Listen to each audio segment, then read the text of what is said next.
my dungeon crawler prototype.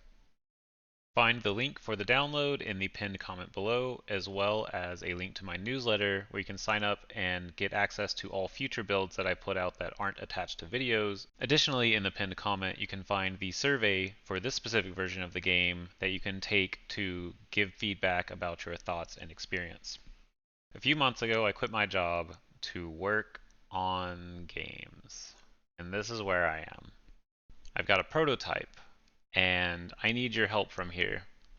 I need to know what sucks about it, what's good about it, what's fun, what's not fun, what's frustrating. This prototype is based off of a game I made back in 2010 with a friend. He'd come over, play the game, talk about new ideas. He'd go home, I'd implement all the new ideas, and he'd come over again the next day, we'd play it again, we just repeat this process, and the game would just grow from us playing it and coming up with ideas. And that's basically what I'm hoping to get from all of you. I am looking for that friend that plays the game, talks about ideas, talks about what they'd like to see, and I implement it. I get it in the game, I send it back out, and we go from there, continuing that process. I want to build something that's great for you, something that you enjoy playing, and I can't do that without you. So download the game, check it out. So download the game, check it out, take the survey, leave a comment, do whatever you'd like to do to let me know your thoughts about the game so we can make it better. From here, I'll go into what went into making this game, how it kind of got started on it, and give an introduction to the work I've put into it so far and the path that it took to get to this point. This is the original game, intended for co-op, very difficult single player, and this is what we're remaking in Unreal. A lot of new concepts inspired by the original. This is basically where it all started, your first 60 minutes with gameplay ability system. I decided I was going to look into the gameplay ability system, learn it, and see if it was worth using for my game. After reading through the entirety of this document, there were several mentions of the best practices for setup.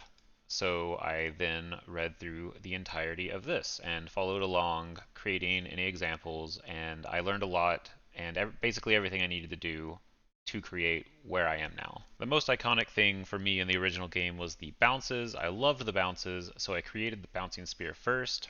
Then there's a projectile passive for one class that would shoot an additional projectile when using your projectile. So I made that second. Then I started playing around with damage on bounce.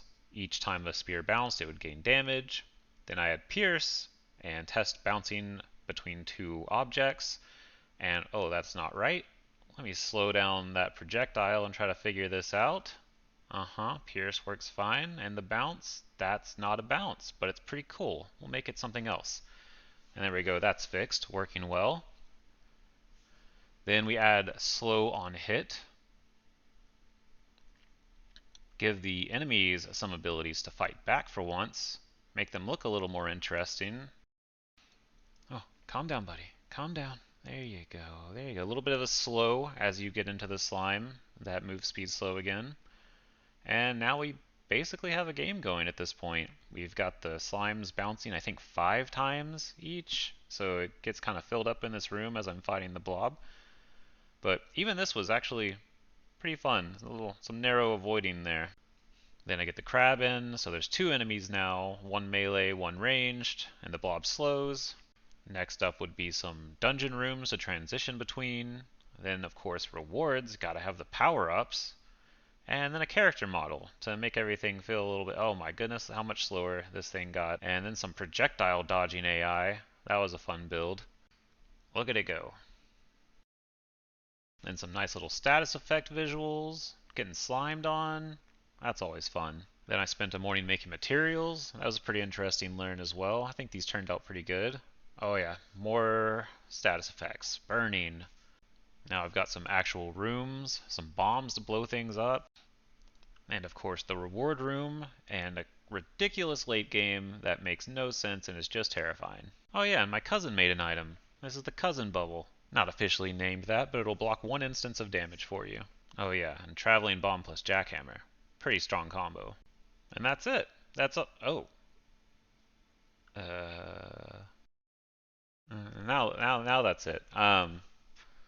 Yeah, so that's Basically all the footage I had from just random clips I was sending my friends working on the game. If you'd like more detail into stuff like this, let me know in the comments below. I'd be happy to do a video that goes deeper into a lot of this. I do plan on going deeper into future videos about this game now that it's in a state where I am putting it out into the world. Anyone interested will have some context on previous versions, and I can make comparisons to what's different, why we're making those changes, and what considerations were involved in those changes. So subscribe, ring the bell, leave a comment, press the like, and join me on this journey to make something great for all of us that we can all enjoy together.